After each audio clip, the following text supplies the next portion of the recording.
ہو گئی، پھر سینما سے فلم بین بھی دور ہو گئے، کیونکہ ہم جاتے تھے کچھ حاصل کرنے کے لیے، چلو بھائی ان میں سے کچھ سبق ملے گا یا انٹرٹینمنٹ کا ایک اچھا ذریعہ ہے. بالکل. بلکہ دیکھیں نا کہ دنیا میں انڈیا شاید آج انڈیا اس طرح کا نہ ہوتا کہ اگر بالی ووڈ وہاں پہ قائم ہو کے پوری دنیا میں انڈیا کو انٹروڈیوس کرانے میں سمجھتا ہوں بالی ووڈ کا بہت زیادہ ہاتھ ہے کہ جو لوگ نہیں بھی جانتے تھے انڈیا کو وہ آج ان کی فلموں کے حوالے سے پوری دنیا میں جانے اور پہچانے جاتے ہیں.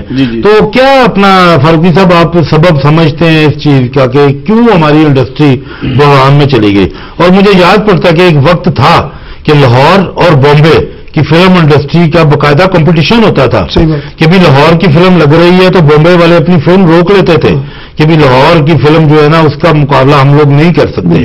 تو پھر کیا وجہ ہوئی؟ دیکھیے ایک تو میں یہاں آپ کو کی تھوڑی سی تصحیح کر دوں کہ ہمارے یہاں کی بنائی ہوئی فلمیں بہت زیادہ بھارت میں اس کی کاپی بنائی گئی. پنجابی اردو کئی فلمیں ہماری ایسی کاوا چربا بنایا گیا ہے. اسی طرح ادھر بھی ہے، ادھر بھی ہوا ہے کہ وہاں کی فلموں کو ادھر بھی کاپی کیا گیا ہے. ہماری کمپوزیشنز بھی انہوں نے لی ہیں اور سارا کچھ ہوا ہے. جیسے علی اصغر صاحب نے ابھی فرمایا کہ ہمارا شاید معیار گر گیا تھا. ایکچولی ہمارا معیار نہیں گرا. آپ بھی فلمی صنعت میں بڑے نزدیک رہے ہیں، میں نے بھی فلمی صنعت کو اس کے پرائم پیریڈ میں دیکھا ہے، اس کے ساتھ میں نے کام کیا ہے. میرا ذاتی بحثیت صحافی بھی میں کہہ سکتا ہوں کہ میرا ذاتی تجزیہ یہ تھا کہ ہمیں سینسر بورڈ کی جو دو طرفہ پالیسی تھی اس نے فلمی صنعت کو سب سے بڑا نقصان پہنچایا. ایک زمانے میں جب ضیاء صاحب کا مارشاء اللہ تھا تو میں اسکرینٹی کمیٹی کا ممبر بھی رہا ہوں. آپ یہ دیکھیے کہ انگریزی فلموں کے لیے ایک کوڈ آف کنڈکٹ تھا جس کے تحت ان فلموں کو ریلیز کر دیا جاتا تھا. میں معذرت کے ساتھ عرض کروں اپنے پٹھان بھائیوں سے تو آج بھی اگر آپ پشتو فلمیں دیکھتے تو ان کا سینسر بورڈ کا معیار ایبسولوٹ مختلف ہے. ٹھیک ہے. اردو اور پنجابی فلموں کے لیے سینسر بورڈ کا کوڈ آف کنڈکٹ مختلف ہو گیا تھا. تو اب ایک جگہ آپ سب کچھ واضح انگریزی فلموں میں بھی اور پشتو فلموں میں بھی ایوری تھنگ بالکل کلیئر جو وہ شوٹ کرتے تھے ایز اٹ از وہ پبلک میں چلا جاتا تھا.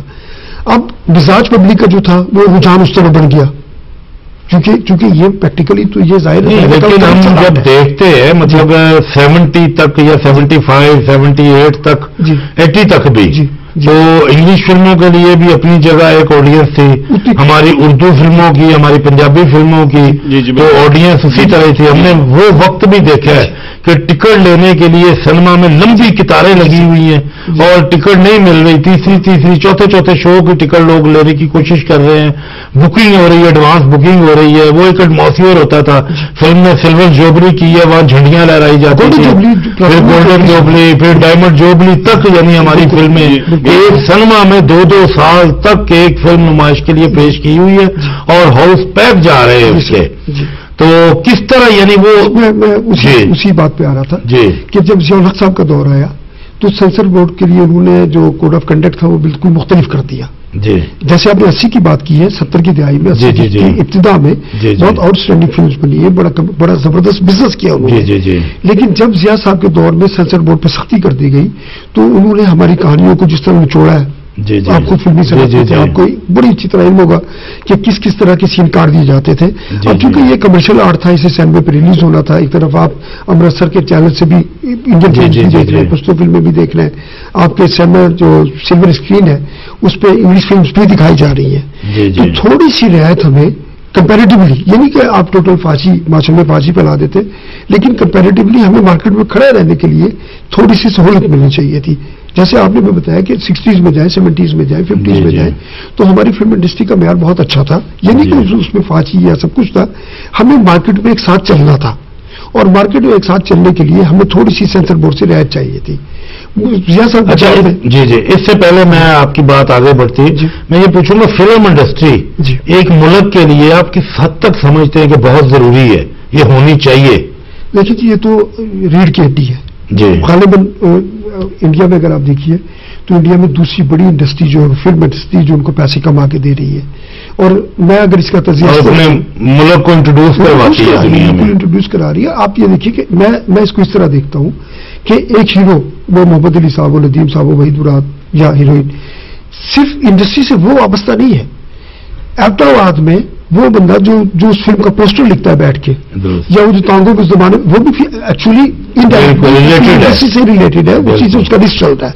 تو اس طرح آپ دیکھیے تو پورے ملک کا ہزاروں لوگوں کا ایسے روزگار وابستہ تھا. صرف یہ نہیں کہ بڑے ہیرو ہیروئن جس سے وابستہ تھے، چھوٹے مین جو لائٹ مین لوگ تھے، اور یہ جیسے میں نے پینٹرز کا حوالہ دیا، تو یہ انڈسٹری تو بہت بڑی سطح پہ تھی.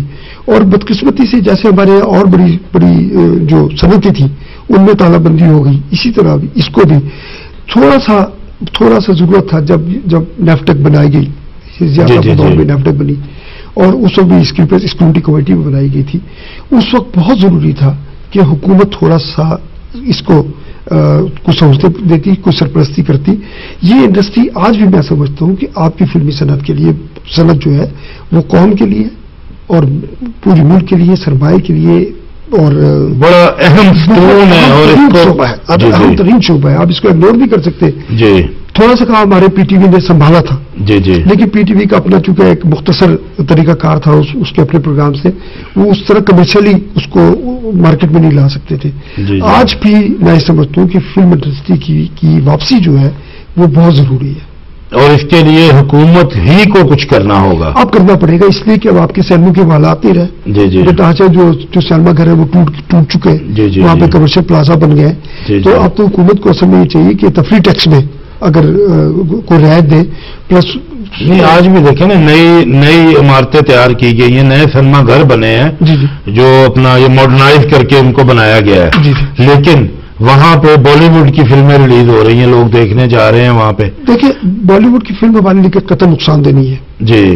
جیسے علی اصغر صاحب نے فرمایا کہ ہم نے اتنی اچھی فلمز بنائی تھی، میلا ہے، ارمان ہے، چکوری ہے. نہیں، میں سمجھتا ہوں اس میں جو پیچھے رہنے کا جو مطلب وجہ نظر آتی ہے اس میں کہ ہمارے اکیڈمی کا جو قیام ہے وہ مفقود ہے، کہ وہ ہمیں دکھائی نہیں دیتا کہ اکیڈمی کا وجود ہونا بہت ضروری تھا.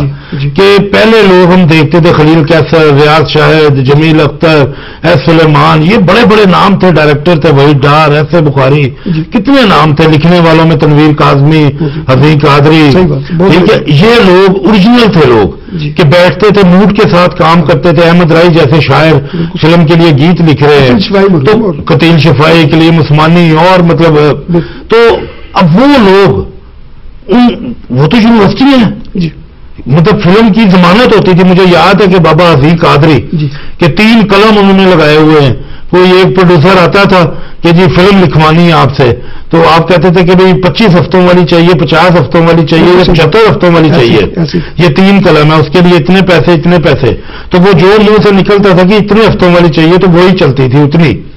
یعنی کہ اتنا ٹیلنٹ تھا ہمارے پاس، اتنا کانفیڈنس تھا کہ جو بات لکھتے تھے. اور جس طرح ابھی علی اصغر صاحب نے بات کی کہ فیملی کہ ایک سٹوری ہوتی تھی، جاتے تھے، اور اس وقت ہمیں یاد ہے کہ لوگ مثالیں دیا کرتے تھے فلموں کی کہ گھر بیٹھ کے فلاں فلم میں دیکھو اس نے یہ بات کی تھی. تو کہ کتنی اچھے پیچھے ایک نالج، ایک ہسٹری، ایک لٹریچر نظر آتا تھا ہمیں فلم کے اندر. تو اس کے بعد جب ہم نے دیکھا کہ وہ آہستہ آہستہ ساتھا، جس طرح یہ سیاستدانوں والا حال کہ جو لوگ کام کرنے والے ہیں ان لوگوں کو کارنر کر دیا گیا، نئے لوگ سامنے آتے گئے، تجربہ تھا نہیں، بس وہ ایکسپیریمنٹ ہونا شروع ہو گئے، اور اس کا نتیجہ میں سمجھتا ہوں آج ہمارے سامنے ہے. دیکھیں جن ناموں کا آپ نے ذکر کیا ہے، جی اصل میں وہ لوگ اپنے کام سے کمیٹیڈ تھے. وہ انہوں نے، میں نے عشق کرتے تھے اپنے کاموں، عبادت کی طرح کام کیا انہوں نے. میں ایک چھوٹا سا واقعہ بتاؤں کہ میں رفیق رضوی مرحوم کے ساتھ کام کر رہا تھا، جنہوں نے پھر صبح ہوگی پھر چاند نکلے گا، میں ان کے ساتھ فلم اجالا کر رہا تھا وحید برادر نشو کے ساتھ. تو منور ظریف مرحوم کی ڈیتھ ہو گئی، فلم 70% کمپلیٹ ہو چکی تھی. تو ہم لوگ بڑے دکھ میں بیٹھے تھے کہ اب ہمیں کیا کرنا ہے.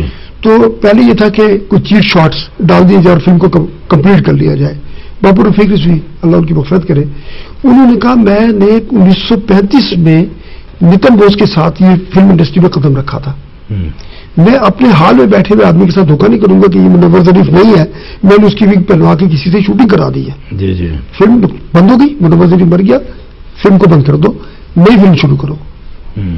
چونکہ ہم اس صنعت سے وابستہ ہیں، ہم نے پان کی دکان تو کھولنی نہیں، کام ہم نے یہی کرنا ہے. تو اسی طرح چونکہ مجھے وحید صاحب کے ساتھ اللہ ان کی مغفرت کرے کام کرنے کا موقع ملا، منور ظریف صاحب کے ساتھ، تو یہ لوگ اپنے کام کے ساتھ یقیناً بے تحاشا کمیٹیڈ تھے.